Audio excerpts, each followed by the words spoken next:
I say entrepreneurship is like faith. You know, faith is substance of things hoped for, an evidence of things not seen. I honestly think I have what it takes to be successful. Not only being successful, but I believe that I have what it takes to build a very strong company, a brand that survives even when I've left. Because my kids lives in Canada, they ask, what do you do in Africa? So they think Africa is, Lion King, it's a jungle. So they were amazed to say, what do you do in Africa, Dad? So I say computer. I say, no, computer with the lions? So entrepreneurship is that you create these things in your mind, you can't touch them. They're just ideas in your mind, and you hope and believe that they'll become things.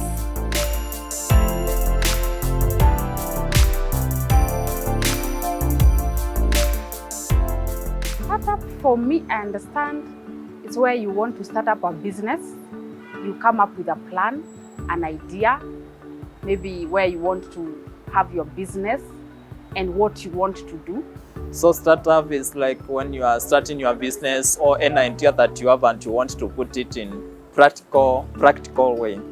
Startup is a businesses that are just being invented, or someone has just found an interest in a particular product and they want to introduce it into the market. The quality of a good startup, one, is maybe you have an idea. You cannot just start up a business without an idea. Definitely you have to address a particular need. You have identified your market and you've seen a niche, so you have to bring into your startup to fill that gap.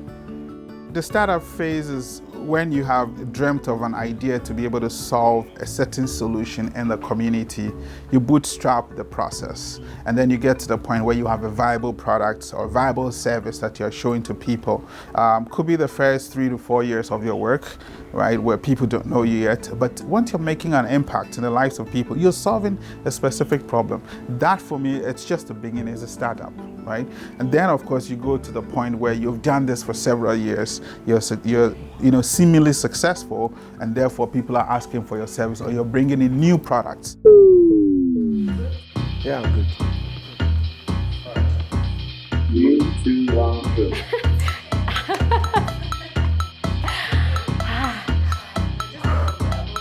Now let me be serious.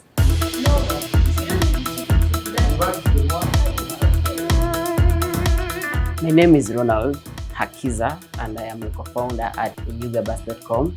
I am 27 years of age, of course making 28 very soon, and I come from Kisoro. I'm single, I'm not yet married. I work at Yugabus, and Yugabus is an online bus ticketing company. So we offer travelers or anyone who is traveling by bus a web and mobile application to book any bus to travel anywhere across East Africa. My name is Eunice Mainamburu, the CEO and founder of Bismart Insurance. Bismart is an online integrated insurance platform that enables customers to choose the right insurance for themselves. This is through comparing from multiple insurance companies. My name is Kimenyi Mabre, and I'm CEO of Algorithm. And we produce software, and which called Ishiga software.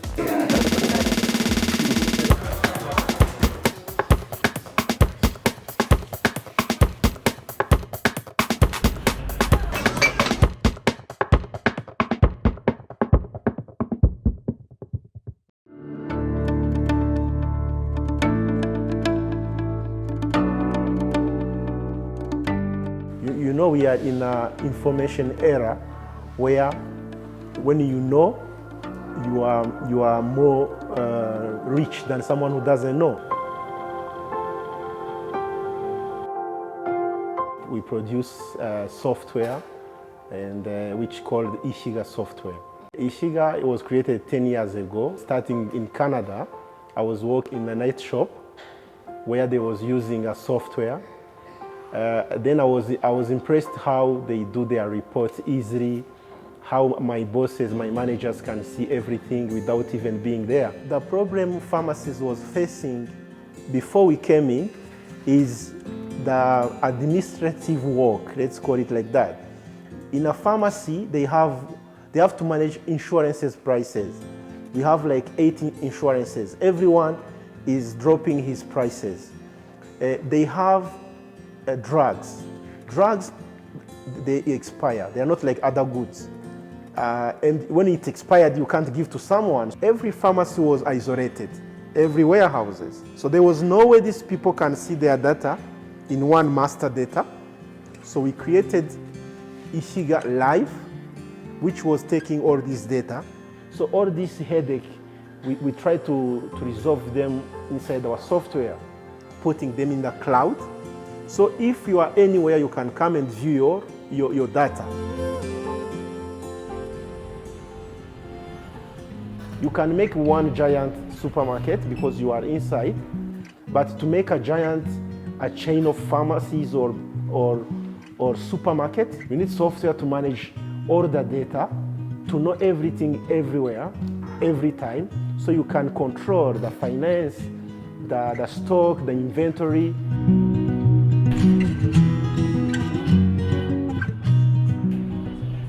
So we are working with hotels and bars. So waiters use this tablet, and they can order in front of you. They can order your goods, what you want. Then it goes directly in the kitchen. Then they can start preparing it, or drinks.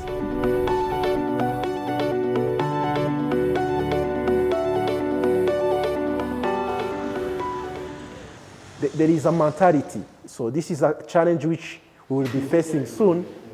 It's the mentality of African business or governments, where they don't trust like African solutions, especially in software.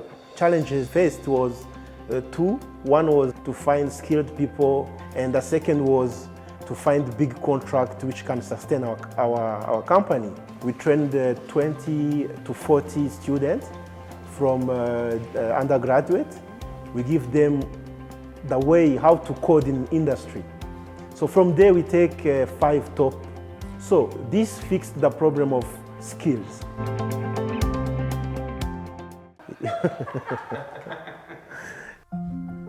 How I'm different is when I started the company, I used to do things myself. Now everything is not connected to me. The business has to run without me. Nothing is magic here. Everyone who arrives somewhere is working day and night. You sleep when you have to sleep.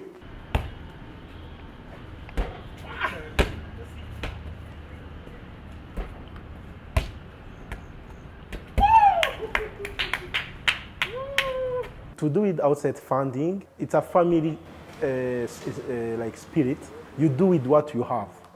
So you try using, like even Steve Jobs or this like Mark Zuckerberg, all started in garage. So all you need is really to find this garage and try to do this small stuff.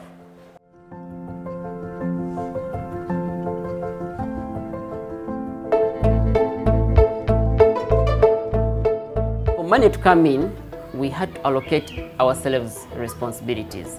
I was in charge of marketing.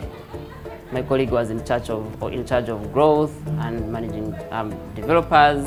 So when we allocated each other responsibilities, then we moved to finding the resources to make sure this company works. Because when we are just starting, there's no profit being made. You get it? And then that is when someone walks up to me, and who could be my aunt, and says, you know what, I will support with some startup. You get it? Some little money. And then from there, everything else starts falling into place when the business has taken shape. You get it? Yeah. By taking shape, I mean when you can wake up one morning and be sure that at least even if I am not there, someone traveling to Nairobi, to Kisoro, to Kigali, to Juba will be able to still get served. I would have started more leaner. Lean startup means is that you are looking at your processes, right? And you are trying to cut off some things that you think are not really needed at the moment.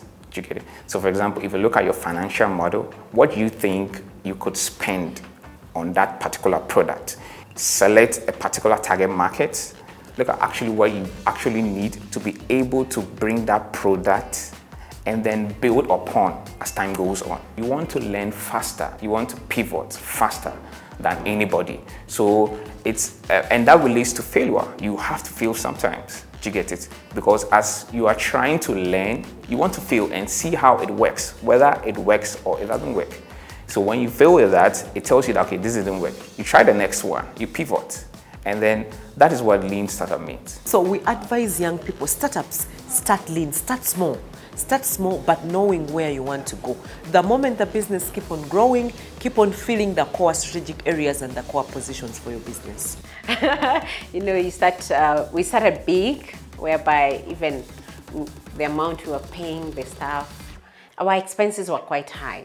So I would lower the cost of running the business, start small, you know, designing with customers one by one without thinking of before scaling.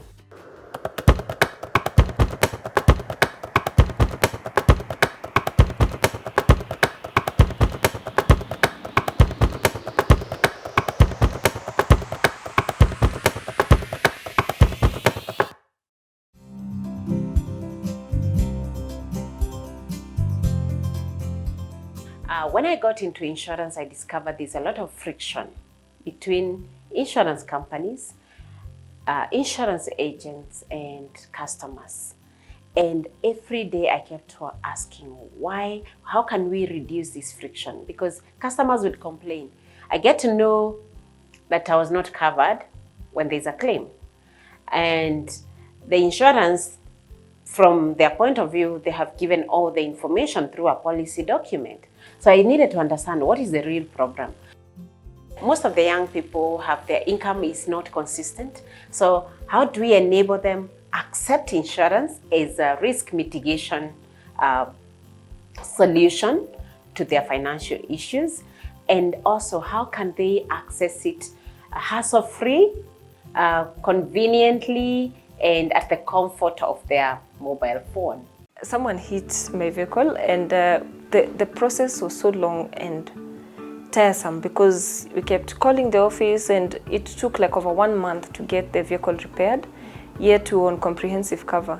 So we felt that it would have been faster had we had someone who is assisting us with all the customer care process and all that stuff. Working with Bismart, I think I've loved their services. I don't get to deal directly with the insurance company. I deal directly with Bismart, which makes my work so easy because I just need to sit back and they'll handle everything else. Like I really don't need to walk into an office and like get the insurance there and all that stuff.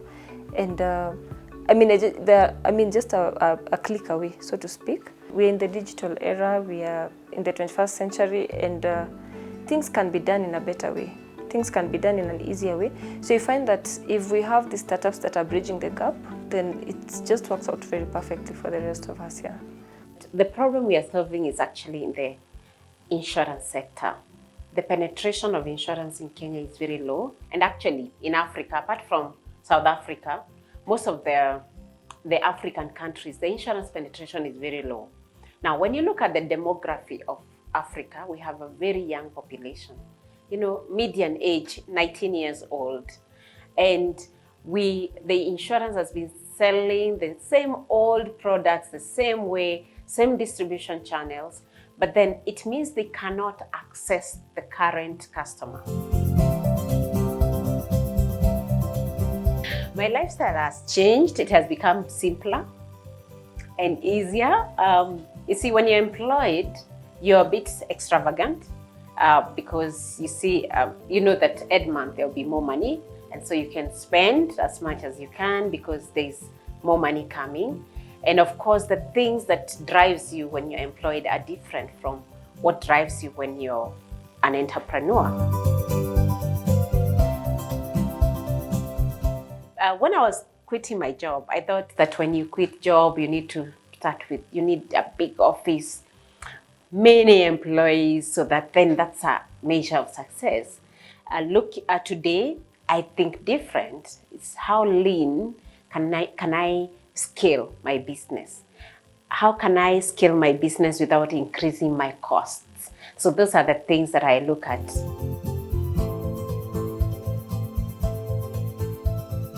And one of my biggest challenges was the funding. When I was quitting my job, I had estimated that my savings would last me for 2 years. And before the end of the year one, the finances were over. Yeah. The other challenge was, you start this journey, you need a team, you need people who will believe in this dream, not because you're paying them a lot of money, but because they are here, they believe in your vision. Having people come online just because we have talked about it and buy through our platform, and counting them to now over 700 of them, for me it's a big deal. It's quite a big success. And in 10, 15 years, we hope to have democratized insurance. When I say democratization of insurance, it's whereby it's an open market that anyone can get in and get, whatever products they want. And how we do that is that we're building an infrastructure that will be able to connect customers and insurance companies and, existing African social groups and institutions to all be able to pull their risk together. Our expenses were quite high.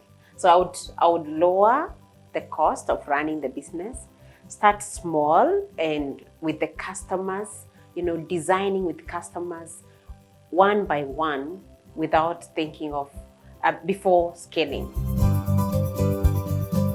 I think the first one was to quit my job. That was very important. There is no worse decision. Yes. Because even that decision has really taught us a lot.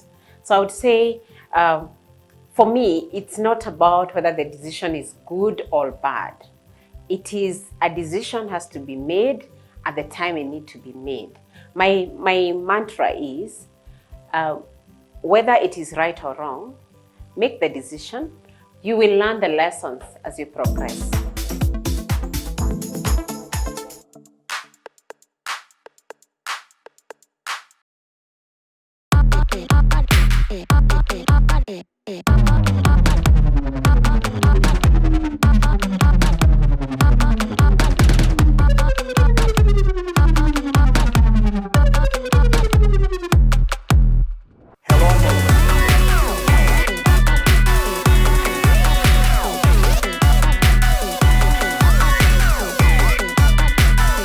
From around the world, let's go!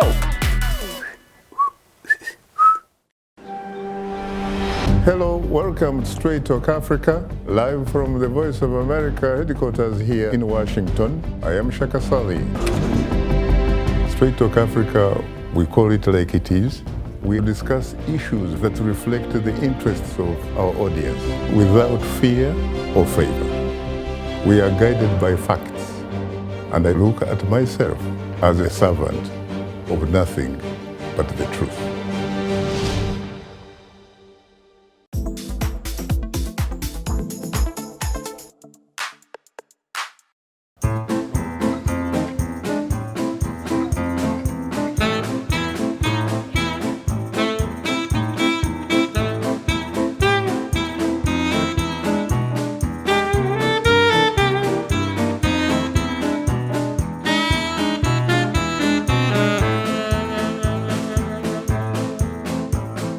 I was supposed to travel to Kisau for burial, and I spent the day very busy.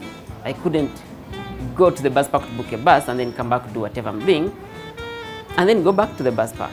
So in the evening when I'm going to travel and I really want to book a bus, I find that they are full. So while I'm there, a gentleman walks up to me and says, "Hey, if you really want to travel, then I have a ticket for you. I want you to travel, but I'm not traveling, so if you can add 10,000 shillings, I can give you this ticket." I'm like, okay, I'll add the 10,000 and get the ticket. And then I get onto the bus. Now when time for inspection comes, like when you're in a bus, they always inspect to see if you have a ticket.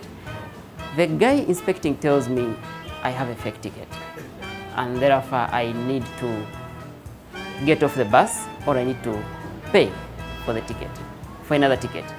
Now that was the time when I was just done with university and I was broke and man, and the money I was going to pay was the money I thought would bring me back. So I pay the extra ticket. Now, when I come back to Kampala, I come back determined to find this guy because I thought this guy is in the bus park and I knew I could find him. And if I could find him, I would get him to give me back my money. At that time, 40,000 was a lot of money. It is still a lot of money. Yeah.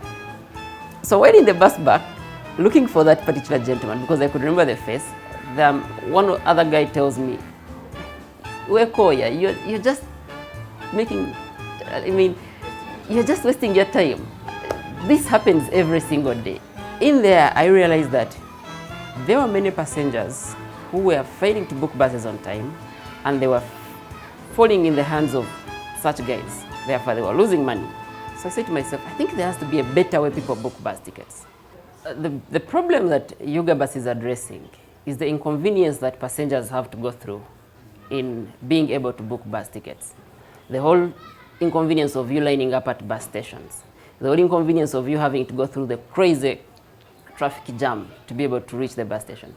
The whole challenge of you having to move from bus to bus, trying to find out which bus has space and which one does not have space. The whole challenge of you having to ask yourself how much do they charge, which buses go to this particular destination. Each single day I see people asking, which bus goes to this town? And I'm like, okay, just check it out on your phone. So all that entire problem that people face in using buses is what Yuga Bus is addressing through our digital products. So Yuga Bus will display a screen where you're supposed to put in where you're coming from and where you are going. Now let's assume you're going to Kisoro.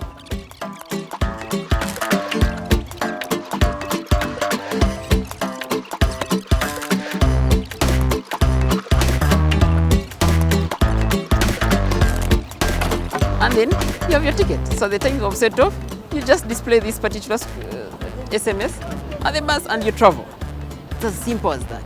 You don't have to line up at the bus station or do anything. Yuga Bus. I use Yuga Bus. When I learned about Yuga Bus and the excellent benefits, I found out that Yuga Bus saves time. When I'm busy doing my work, I log into their app and book the ticket. By the time I arrive, I find that my seat is reserved and they give the exact time that I asked for. That is why I use Yuga Bus. One of the most common things is that I am always wearing Yuga Bus from Monday to Monday, and I've done that for the last 2 years. Like if you met me on Kampala streets, you'll find me either wearing a Yuga Bus t-shirt or a Yuga Bus shirt, no matter the day, whether it's a Sunday, Saturday, or whatever it is. But also, most importantly, Yuga Bus has taught me to care for the community. That if I care for the problems of other people, then I derive value out of caring for the community and also trying to ask myself, how best do I address the exact challenge that the community is facing, that the community I stay in.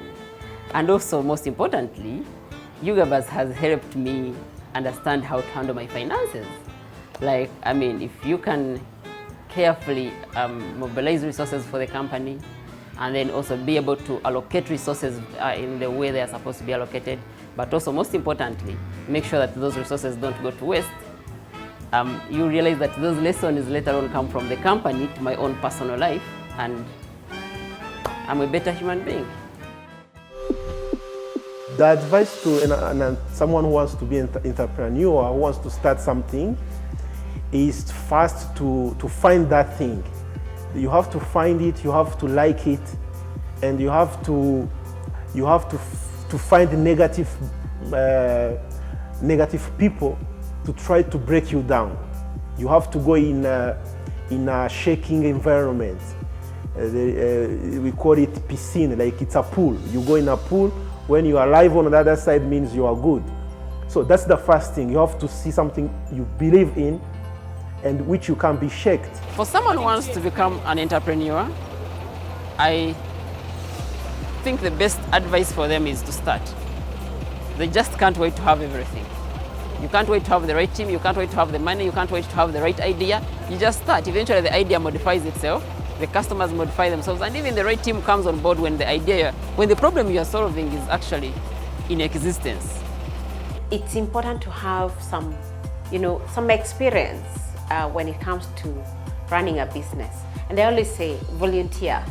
If you can't find a job, volunteer to work with somebody who you admire and learn how to run a business. The second thing is to be ready to work, because nothing is magic here. Everyone who arrives somewhere is working day and night. You sleep when you have to sleep, not when you need or someone is telling you. You sleep when it's the time to sleep. At that time, you really work hard because you are not alone. Your competitors are not sleeping. They have more resources. So have the passion, have that thing you want you like, then go for it. Go for it. Don't wait funds. Don't wait positive people to tell you. Just you have to believe and go for it. Like I remember when we were just starting out, I used to think that at the moment you have an idea, you're successful. Until when I realized that, oh my God, an idea is just 2% of the entire venture. And then I thought to myself, okay, if we have the mobile app, then we are done. Until I realized that, oh, the app is just 10% of the work. Then I used to think that, you know what, if you build a very great product, customers will respond. No, instead you find the customer, address their problem, and then they come on board eventually. When the idea comes, please test it. And how do you test an idea? Test with your customers. Don't just build apps for the sake of building an app. An app, an application or technology is supposed to solve problems. It's not supposed to be the business. So you need to identify the problems that you're solving and then build technology to solve that problem. We don't have too many occasions to give our story. We are in machines every time. We think the machine is it's the magic thing, you know. And that's the stars. You guys, you think camera is the magic thing. We think the computer can do everything.